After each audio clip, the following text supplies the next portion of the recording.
Hello everyone, welcome to our channel గట్టు foods.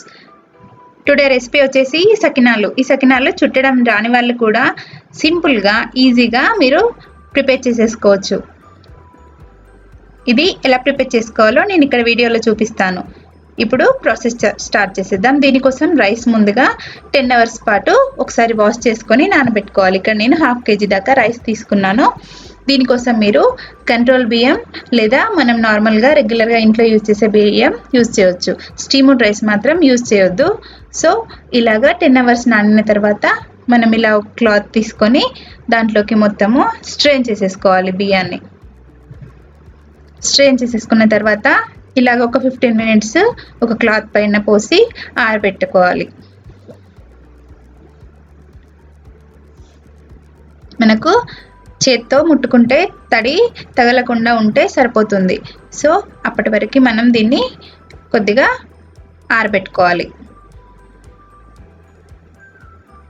ఇలాగా ముట్టుకుంటే తడి తగలొద్దు.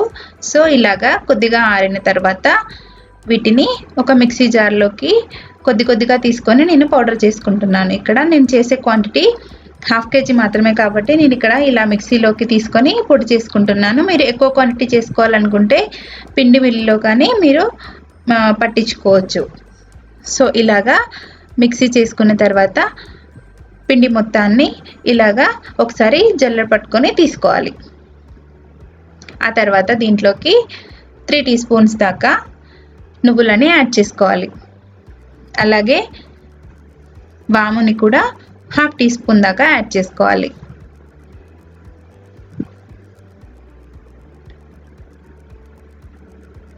ఆ తర్వాత నేను ఇక్కడ 1.5 దాకా సాల్ట్ని యాడ్ చేశాను. మీకు సాల్ట్ సరిపోదు అనిపిస్తే ఇదంతా ఒకసారి కలుపుకున్న తర్వాత టేస్ట్ చూసి సాల్ట్ తక్కువ అనిపిస్తే మరింత యాడ్ చేసుకోండి. సో ఇలాగా ఈ డ్రై ఇంగ్రీడియంట్స్ అన్నీ కలిసేటట్టు ఒకసారి కలుపుకోవాలి. ఇలా కలుపుకున్న తర్వాత ఈ స్టేజ్లో మీరు ఒకసారి చెక్ చేసుకొని కావాలంటే సాల్ట్ యాడ్ చేసుకోవచ్చు. ఇప్పుడు దీంట్లో కొద్దిగా వాటర్ యాడ్ చేసుకుంటూ మిక్స్ చేసుకోవాలి.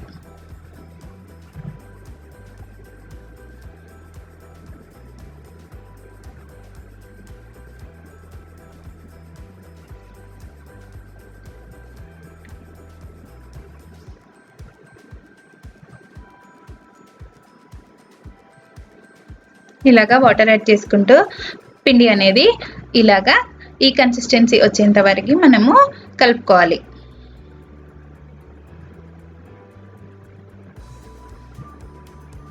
ఇలాగా చేత్తో తీసుకొని మనం సకినాలు ఎలాగైతే ప్రిపేర్ చేసుకుంటామో ఇలా రోల్ చేస్తున్నప్పుడు ఈజీగా కిందికి వచ్చేసేటట్టు కన్సిస్టెన్సీ ఉండేలాగా కలిపేసి పెట్టుకోవాలి. దీనికోసం స్టవ్ పైన ఆయిల్ పెట్టుకొని మనం ఈ ఆయిల్ హీట్ అవ్వాలి. ఇది హీట్ అయ్యేలోపు మనం సకినాలు ఎలా వేసుకోవాలో చూద్దాం. దీనికోసం ముందుగా ఇక్కడ ఒక పైపింగ్ బ్యాగ్ తీసుకొని దాంట్లోకి ఇలాగా మనం మిక్స్ చేసి పెట్టుకున్న పిండిని ఇలాగా వేసుకోవాలి. మీ దగ్గర పైపింగ్ బ్యాగ్ లేకపోతే మనం పాల ప్యాకెట్ కవర్ ఉంటుంది కదా, మీరు దాన్ని కూడా నీట్గా వాష్ చేసేసుకొని యూస్ చేసుకోవచ్చు. ఇలాగా పైపింగ్ బ్యాగ్ ఫిల్ చేసిన తర్వాత ఎడ్జ్ క్లోజ్ చేసేసుకొని ఇంకొక ఎడ్జ్ ఇలాగా ఉంటుంది. సో ఇక్కడ మనము సకినాలు వేసుకోవడానికి సీజర్తో చిన్నగా హోల్ వచ్చేటట్టు కట్ చేసేసుకోవాలి.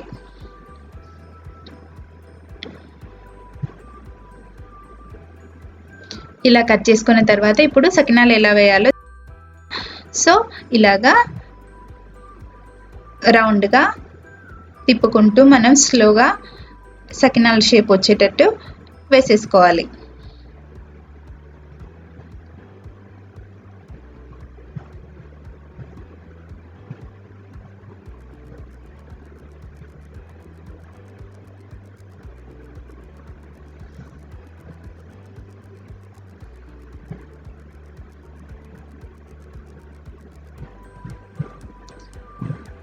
ఈ ప్రాసెస్లో మీరు సకినాలు ప్రిపేర్ చేసుకుంటే సకినాలు చుట్టడం రాని వాళ్ళు కూడా చాలా ఈజీగా మీరు ప్రిపేర్ చేసేసుకోవచ్చు.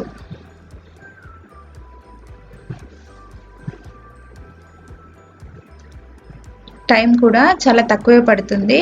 నేను ఇక్కడ ½ kgనే ప్రిపేర్ చేశాను.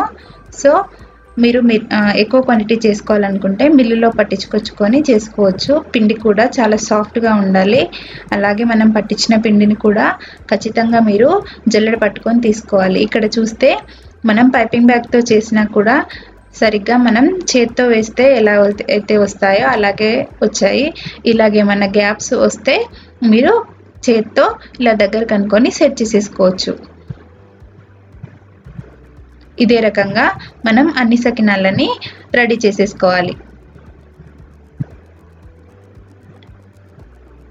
ఆ తర్వాత కొద్దిగా తేమ లేకుండా అయినంత తర్వాత ఇలాగ ఒక ప్లేట్తో సకినాలని ప్లేట్లోకి తీసుకొని ఆయిల్లో ఇలా డైరెక్ట్గా వేసినా పడిపోతుంది. కొత్తగా చేసే వాళ్ళైతే ఇలాగ ఒక స్పూన్తో ఇలాగంటే సకినాలు దాంట్లో ఆయిల్లో పడిపోతాయి. సో ఇలాగా మనం సకినాలు ఫ్రై చేసుకునేటప్పుడు ఆయిల్ అనేది చాలా హీట్ అయి ఉండాలి. ఆ తర్వాత మీరు మంట కూడా ఖచ్చితంగా హై ఫ్లేమ్లో పెట్టుకొని ఫ్రై చేసుకోవాలి. ఇలాగా ఒకవైపు ఫ్రై అయిన తర్వాత ఇంకొక వైపుకి టర్న్ చేసుకొని వీటిని ఫ్రై చేసుకోవాలి. వీటి చుట్టూ వచ్చే ఈ బబుల్స్ అనేవి తగ్గిపోయిన తర్వాత మనం సకినాలు ఫ్రై అయిపోయినట్టే. సో ఇప్పుడు వీటిని ఆయిల్లో నుంచి బయటకు తీసేసుకొని మిగిలిన సకినాలను కూడా ఇదే ప్రాసెస్లో మనం ఫ్రై చేసేసుకోవాలి. మీకు క్లాత్ నుంచి సకినాలు బ్రేక్ అవ్వకుండా ఈజీగా తీయడానికి ఇక్కడ నేను చూపిస్తున్నాను.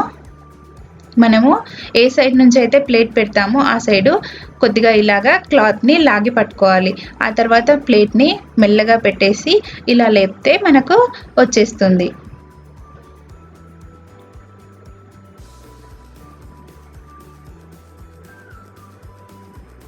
ఇక్కడ చూపిస్తున్నట్టు ఈ డైరెక్షన్లో మీరు పెట్టేసి ప్లేట్ ఎటువైపు నుంచి అయితే పెడుతున్నారో అటువైపు క్లాత్ లాగి పట్టుకుంటే మీకు ఈజీగా వచ్చేస్తాయి.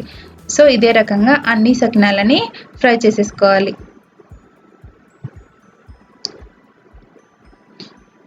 ఈ చిన్న సకినాలు లాస్ట్లో పిండి కాస్త మిగిలితే మా పిల్లల కోసం 2 చిన్న సకినాలను చేశాను. చూడ్డానికి చాలా బాగున్నాయి. సో ఇదే రకంగా మనం అన్ని ప్రిపేర్ చేసేసుకోవచ్చు.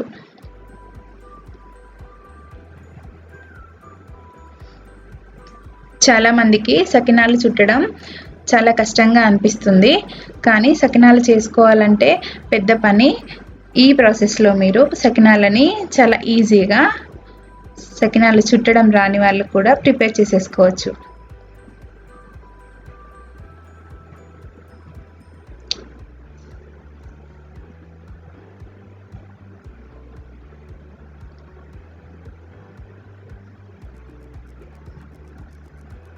మనం అచ్చం చేత్తో చుట్టుకున్నట్టే వస్తాయి. చాలా టేస్టీ అయిన సకినాలు రెడీ అయిపోయాయి. ఈ వీడియో కనుక మీకు నచ్చినట్లయితే like, share, comment and subscribe. Thank you for watching this video.